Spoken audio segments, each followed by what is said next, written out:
LCM of 156 and 124 அப்படின்னு கொடுத்திருக்காங்க. 156 மற்றும் 124 ஆகிய எண்களின் மீசிமா காண்க. 156க்கும் 124க்கும் மீசிமா தான் கேட்கறாங்கப்பா, எல்சிஎம்.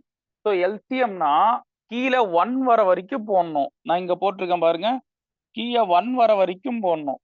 எல்லா நம்பருமே கீழே 1 வரணும். அது வரைக்கும் சால்வ் பண்ணணும். சரியா? ஆனா HCFக்கு அப்படி பண்ணணும்னு அவசியம் இல்ல. பொதுவா இருக்கிற வரைக்கும் போட்டா போதும். இங்க பாருங்க, இப்போ இதை 2ஆல டிவைட் பண்றேன்னா 7 முறை 14, 15ல 14 போச்சுன்னா மீதி 1. இது 16. ரெண்டாம் வாய்ப்பாடுல 16, அதாவது 2 டேபிள்ல 16 அப்படின்றது 8 டைம்ஸ். அதே ரெண்டாம் வாய்ப்பாடுல 6 முறை 12, 2 முறை 4. ஓகேவா? அகைன் ரெண்டாம் வாய்ப்பாடுல இது 3 முறை 6, 9 முறை 18.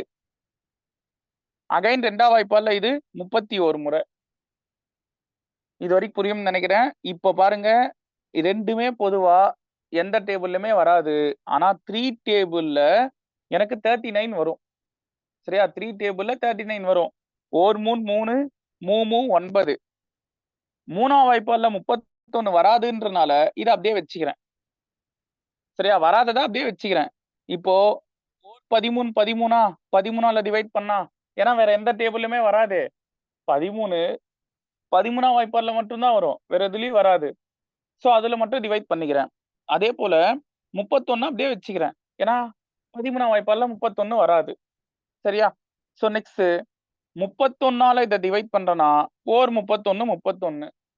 அவ்வளவுதான்பா. இதை மல்டிப்ளை பண்ணா ஆன்சர் 1,1 கீழே வர வச்சிட்டோம்ல. இதை மல்டிப்ளை பண்ணா ஆன்சரு 31 13 3 2 2. இதை ஃபுல்லா மல்டிப்ளை பண்ணீங்கன்னா 4 8 3 6ன்னு வருமா? ஸோ ஆப்ஷன் பி இந்த கொஸ்டினுக்கான ஆன்சர். சரியா?